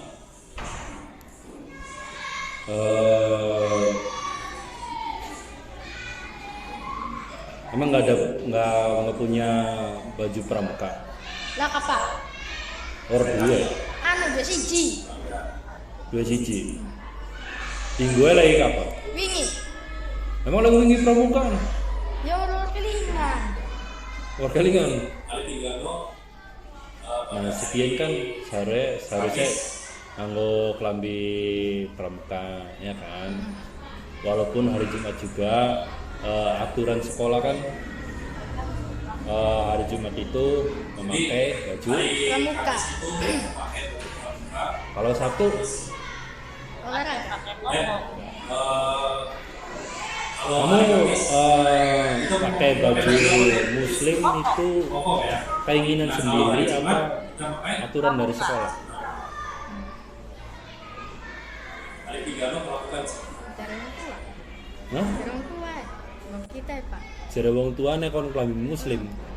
Lah kasih pada basuh. Oh, dibasuh. Lebih ingin yang mus Pak. Iya. Emang kotor tak? Kotor. Kotor kedodokan. Larak lagi balik sekolah. Pelarak nanti. Parak. Pakai ban. Dolanan tak apa? Laku. Larang. Oke. Memang yang namanya manusia kan nggak jauh dari kesalahan ya. Nah, sekarang kan kamu pakai baju muslim. Sebenarnya tuh kamu tuh tahu nggak sih? Tahu nggak hari apa? Ya hari Jumat itu pakai baju apa? Hari Sabtu itu pakai baju apa? Tahu? Nah, emang Pinggano ini tuh di rumah sering dibangunin apa bangun sendiri? Bangun sendiri. Oh, sendiri. Di rumah ada siapa aja? Kang kita karo mobil kita karo bapak kita. Dua kakang siji. Iya. Adik dua boleh. Orang. Ya kita dingin. Oh, berarti anak keloro. Terakhir ya. Ya. Terus Pinggano maning-maning beli. Beli. Saya kakak klambi sih Pak. Kakak kelambi ya. Kikin tak basuh klambi kayak tak basuh. Harus sepatu bal. Oh, tes bal-balan. Iya. Lagi kapan bal-balan ya? Wingi. Oh, wingi. Jadi oke lah, nggak apa-apa. Yang namanya manusia kan pasti ada kesalahan. Terus ya Bapak harap Pinggano itu harus tahu aturan sekolah. Ya. Ya. Kalau hari Senin pakai baju apa? Merah putih. Merah putih. Hari Selasa? Merah putih. Olahraga. Olahraga. Kan kelas 5 kan olahraga. Iya. Kalau hari Selasa. Hari Rabu? Batik. Batik. Punya batiknya? Ya. Hari- Udah kecil. Udah kecil. Masih bisa. Oh, masih bisa dipakai kan? Lumayan lah. Hari Kamis? Muslim. Muslim kan? Tuh, seharusnya kebalik. Ya kan? Muslim dulu hari Kamis. Nah, hari Jumatnya pakai baju. Pramuka. Nah, gitu, pinter. Ya. Jadi untuk kedepannya Pinggano mengulang lagi nggak? Enggak. Nggak. Jangan ya. Ini kan aturan dari sekolah harus ditaati ya. Walaupun dari hal kecil, dari sepatu juga sama. Kan ada yang pakai sendal ya kan. Sama. Bapak interogasi juga, Bapak tanyain sama. Ya. Jadi bukan Pinggano aja yang punya salah. Oke. Ya. Jadi Bapak harap Pinggano untuk kedepannya itu lebih baik lagi. Ya. Oke.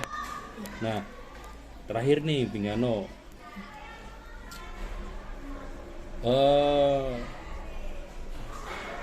Pinggano tuh punya ini enggak?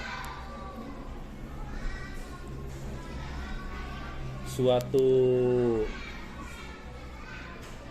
kesalahan selain baju.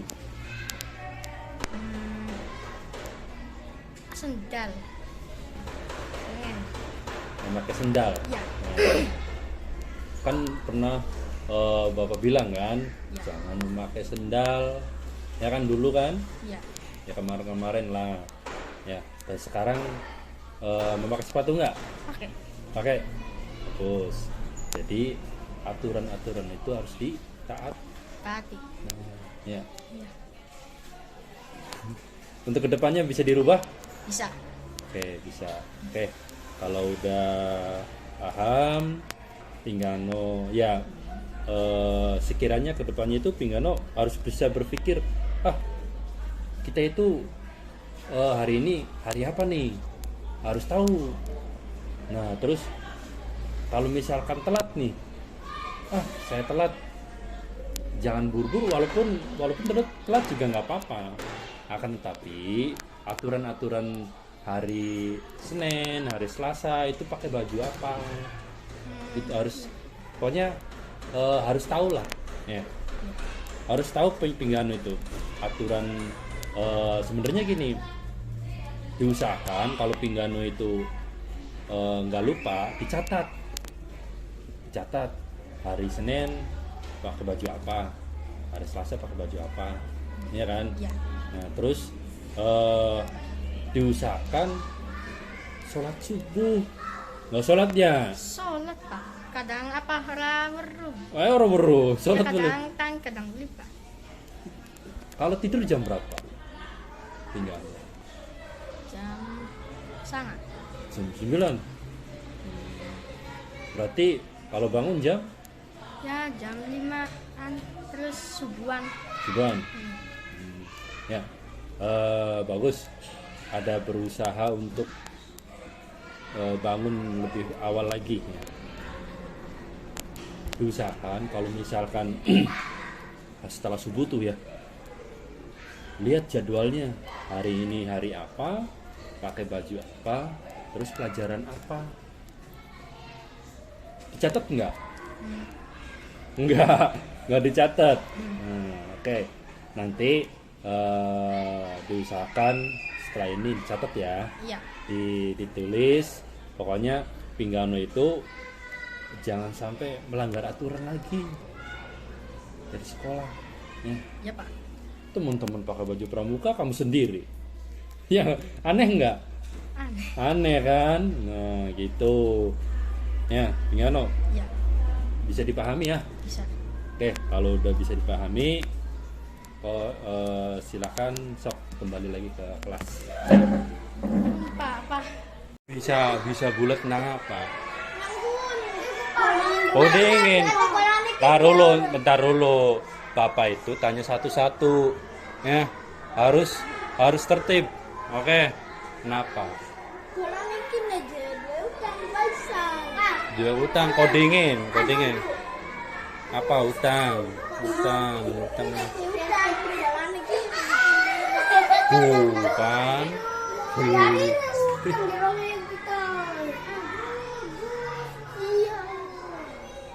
Nah, kodingin. Berarti salah informasi ya. Kodingin. Jare wong telu ki. Kenapa bisa ngerompok ku? Nah, awitnya kepriwe. Sing depan Faisal siapa? Ayo. Kaila. Kodingin. Ngadek. Ngomong babang duduk ngadek. Kaila pemainnya beli, Rul. Iya. Awal-awal pun dingin je. Anak sing depan. Pokoknya udah dingin Kaila. Kenang apa bisa ngeropok? Kenang apa? Dikeropok kenang apa? Dikeropok. Dingin. Papa takut wong telu dikit. Oh ya, anak aturan nih. Yo, apa kenapa? Ngendangi wong wadon. Enggak dina. Oh. kun ku ngendangi ku gionan ta priwen kun iki. Beneran. Temenan. Nah, bapak takon maning kenapa nendang-nendang? Ora Pak, Pak. Kita kan ora belum nani. Ora karena ibunya makan. Nangis Pak, iya. Tadi Bilang tuh Pak. ini kan kata Mungkin dipaksa. kata 3 orang ini katanya kamu nendang. Iya benar. Benar.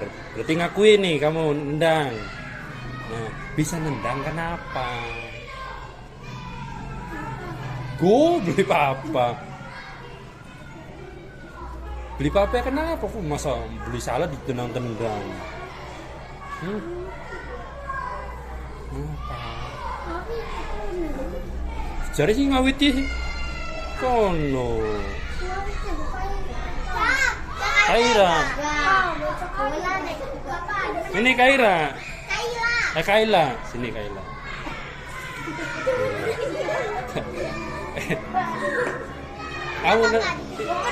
Kamu sering nendang, sering ditendang. Siapa? Sama yang ini. Oh mainan. Kadang dia ngidung-ngidungin orang, Pak. Suara lu berubah.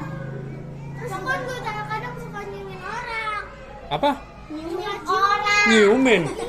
Wah, Orang, Pak. si masih cilik. Iya tuh, Pak. Ngambung-ngambungi. Aku bilang itu masih kecil. Nggak boleh. Suara lu gunung kayak kono nih. Buktinya ada aja ini jika katanya nyum-nyumuin apa? Wanita kamu nih. Kenapa? Masa dicium? Kenapa? Enggak. Orang nyiumin. Kata Go. go. Ya aku tahu suara ibu guru Wis- Ibu guru sing dorong. Wis baru priwen. Lagi ibu guru kita. Temenan. Ya, kalau masih kecil itu ya nanti dulu.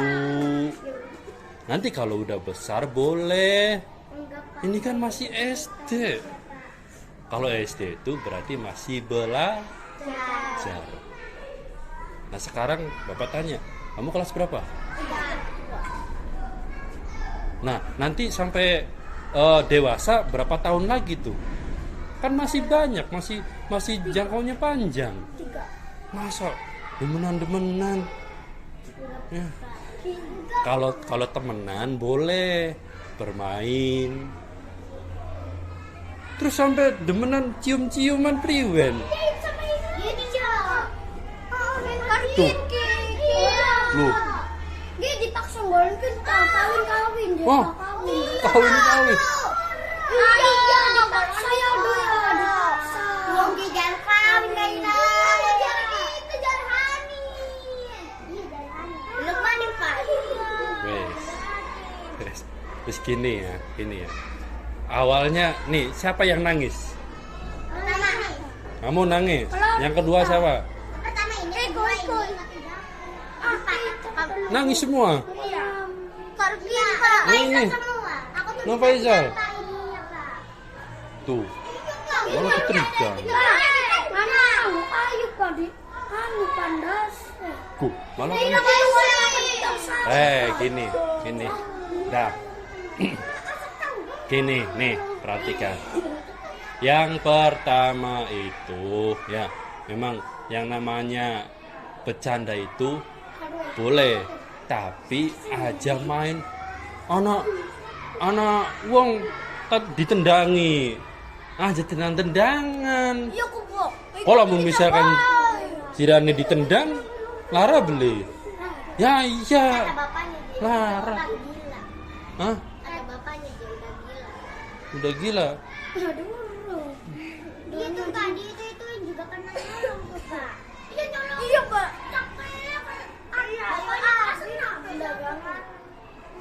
Dagangan dicolong-colong semua. Tuh, Kalau maling itu sama Ramdan kelas 4. sama Ramdan. Lagi mau nih temen ini Sama kasih. Oke, ini ya perhatikan. Iya, zombie. Bapak tanya ya, kamu agamanya Islam atau bukan? Agama Islam. Islam. Kalau agama Islam, kalau mencuri itu boleh nggak? Nggak boleh. Dosa, Kak. Boleh nggak? Nggak boleh. Iya, Pak, karena nyuri. Kalau misalkan mencuri, ya dapat dosa nggak? Dapat. Dapat dosa kan? Ya. Apalagi kalian masih kecil. Nanti kalau udah besar mencuri lagi, tambah gede lagi dosanya. Iya, Pak. Ya. Terus juga kalian masih anak kelas 3 aja demen-demenan.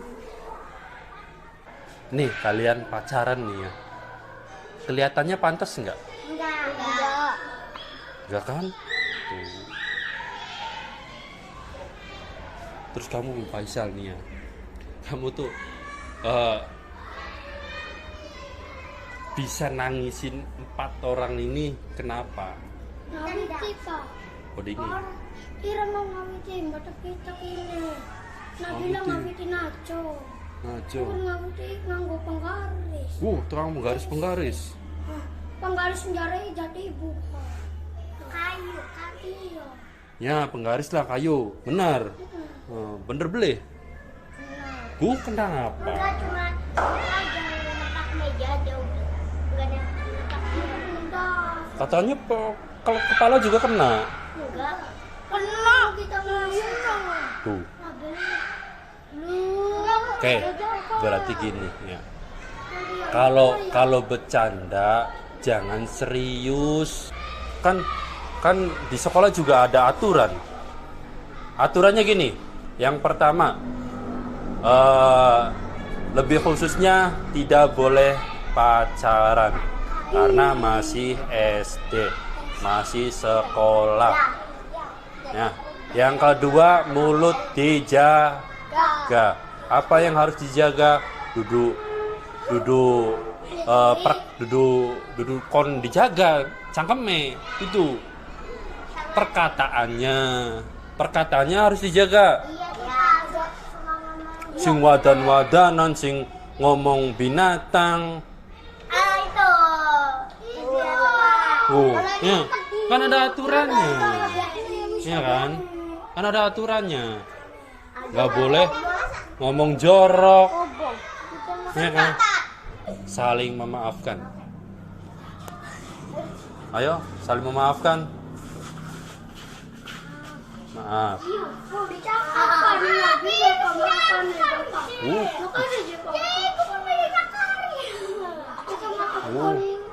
Teh, ya, udah saling bersalaman. Boleh, Buba. Boleh. Coba ngomong yang kompak, meminta maaf. Maaf. Saya meminta maaf. 1, 2, 3. Saya minta maaf. Iya. Nah, kamu minta maaf nggak? Iya. Kamu minta maaf nggak? Kamu juga salah sama. Iya. Kok iya aja? Ya kamu bilang, kamu kan salah sama. Minta maaf nggak sama dia? Iya. Sok ngomong. Aku minta maaf. Maafin nggak? Maaf. Bapak coba sekali lagi bersalaman yang ikhlas. Sok, bersalaman yang ikhlas. Nah, berteman lagi ya. Aduh.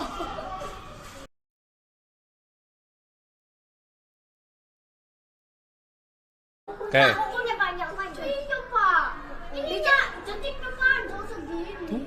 Anak bala. Kita pegang, Pak. Oke, ya. Kalau udah meminta maaf, Boleh, Bu. boleh bubar. Iya.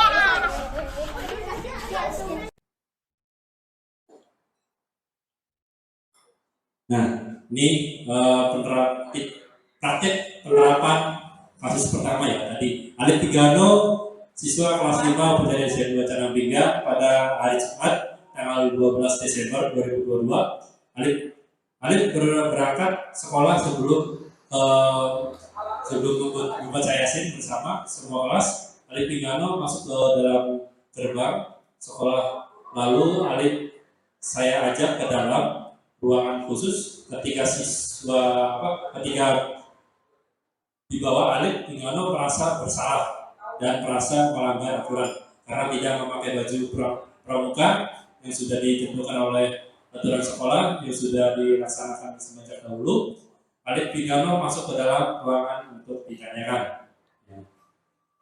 Nah, ini contoh menstabilikan identitas ini sudah saya translate tadi memakai bahasa Jawa. Ya, guru menanyakan apakah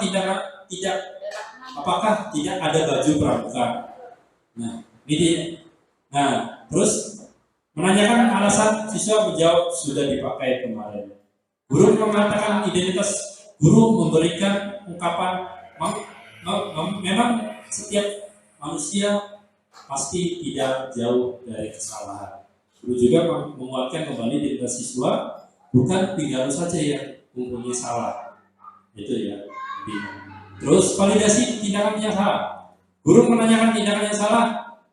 Kenapa memakai baju muslim? Siswa menjawab, lupa dan kemarin memakai baju pramuka. Nah, guru bertanya, kalau hari Jumat seharusnya memakai baju apa? Siswa menjawab, seharusnya memakai baju pramuka. Alif Pinggano sudah merasakan tindak yang salah.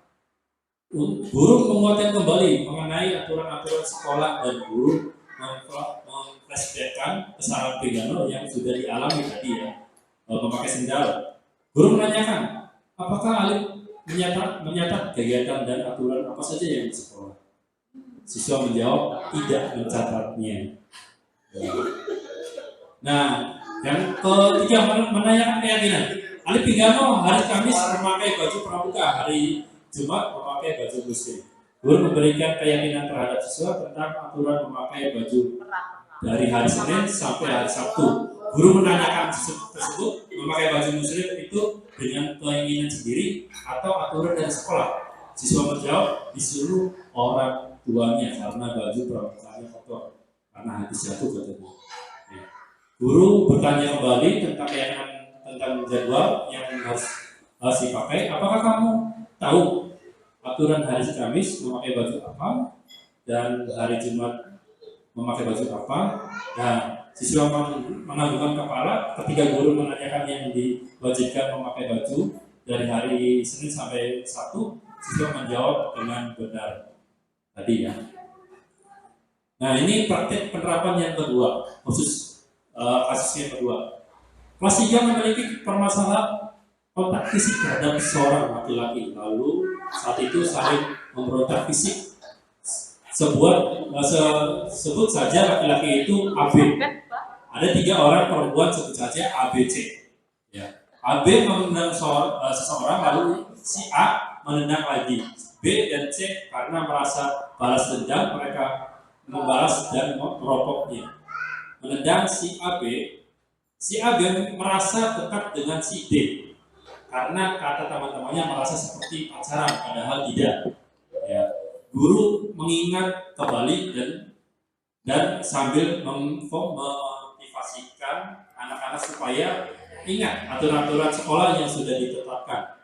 Setelah merasa bersalah, maka murid tertentu tersebut saling memaafkan dan saling bermain kembali seperti biasanya. Nah, di sini menstabilkan identitasnya. Guru menstabilkan identitas jika masih kecil belum boleh pacaran. Nah, guru memberikan identitas sebagai teman jika masih SD, berteman itu masih diperbolehkan. Jika stabilkan identitas kembali, memang bermain itu boleh saja, tapi tidak keras dan guru memberikan saran kepada siswa saling memaafkan jika tersebut menyetujui-nya dan saling memaafkan serta bersama dengan baik. Dan guru menstabilkan identitas masing-masing untuk berbicara saling memaafkan dan menguatkan kembali bertemannya dengan bersalaman kembali. Nah, ini validasi tindakan yang salah. Guru bertanya kenapa bisa berantem. Kata saksi menjawab AB mempunyai hutang karena si A kepada si A. Guru bertanya kepada ABC, kenapa bisa merokok? Siswa menjawab AB menendang A dan si A membalasnya. Jika bertanya kembali, kenapa si AB dirokok? Siswa ABC di ABC, si AB menendang ABC setiap hari katanya. Dan laporan kata si C, banyak perempuan yang menangis. Baru bertanya kepada AB, kenapa menendang orang lain? Siswa AB menjawab, saya tidak mau dianggap pacaran. Lalu si AB marah. Jadi si AB ini tidak mau menganggap dia itu pacaran gitu. Dia itu nggak mau. Nah, lalu si AB marah dan ketika si C yang memaksakan. Guru bertanya kembali si AB, katanya menendang teman. Si AB menjawab sambil menundukkan kepala. Iya. Guru menanyakan kembali alasan AB menendang siswa menjawab ABC pernah memukul kepala AB. Jadi si perempuan itu kenapa menendang membalas karena si ABC itu yang perempuan pernah memukul si anak itu, si anak AB, ya. Menggunakan penggaris. Lalu guru bertanya kepada AB dan C, apa benar? AB dan C menjawab benar, tidak benar dan tidak keras itu pada saat bercanda. Sebenarnya bukan karena kepala tapi karena bahu, kena bahu. Guru memberikan validasi kesalahan kepada AB, A, B, dan C serta D meminta persetujuan. Bagaimana? Siswa menjawab dihukum lari katanya. Guru memberikan kesimpulan hukuman tidak boleh dilakukan. Nah, ini menanyakan keyakinannya. Guru memberikan keyakinan terhadap A, B, C, dan D. Jika masih kecil itu tidak boleh pacaran. Iya. Oh, tadi ya. Nah. Oke, sekian dan terima kasih. Nah, sebelum ditutup, kita refleksi dulu, refleksi terlebih dahulu. Bapak Ibu, setelah mengetahui cara-cara tadi, apa yang Ibu rasakan? Ya, apa yang Bapak Ibu rasakan? Dulu Ibu mengajar siswa dan saya memberikan materi ini dan Bapak dan Ibu akan menerapkan ke depannya itu seperti apa? Seperti ini.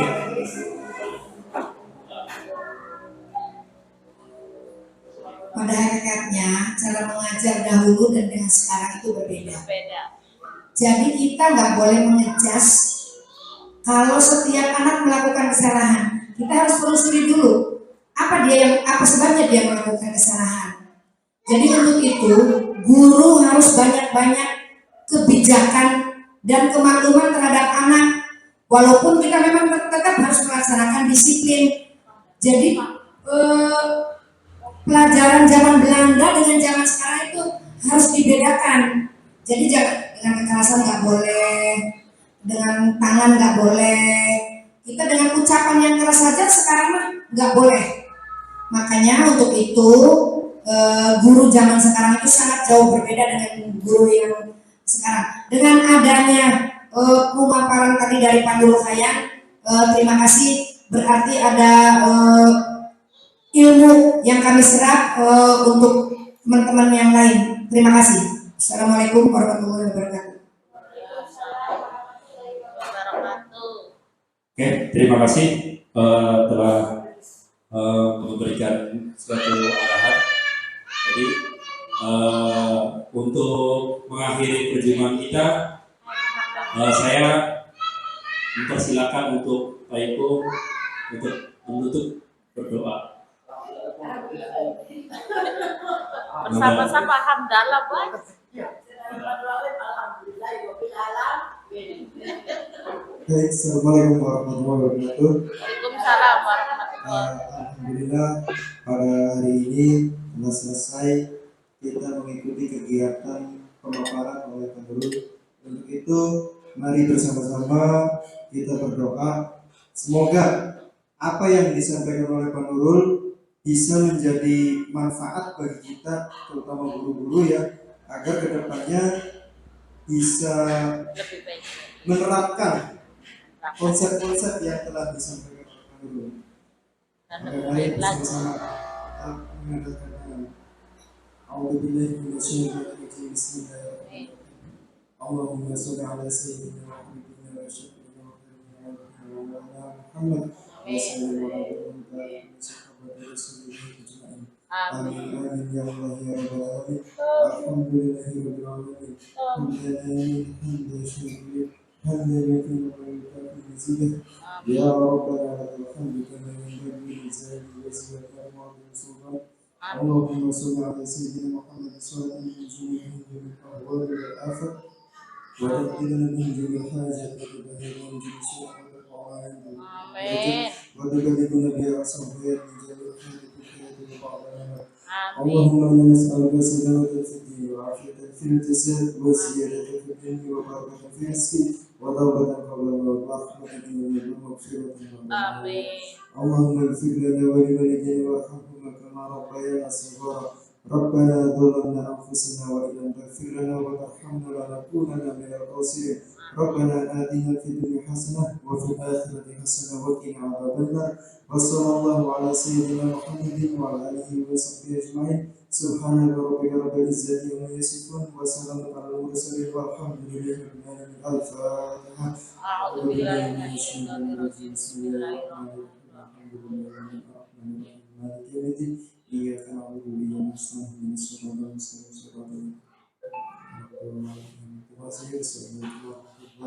Waalaikumsalam Oke, terima kasih atas waktunya Pak Ibu, dan terima kasih untuk Bapak dan Ibu serta pengawas kepala sekolah. Dan saya akhiri, Assalamualaikum warahmatullahi wabarakatuh.